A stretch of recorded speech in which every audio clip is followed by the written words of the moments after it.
Third runner-up, race beam number A49. A49. Peng-peng. Okay na, no? Congratulations. Ano lang?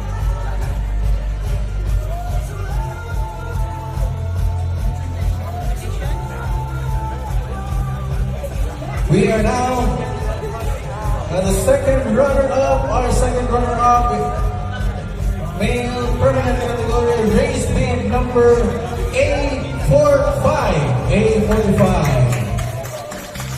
Sir Gadjano.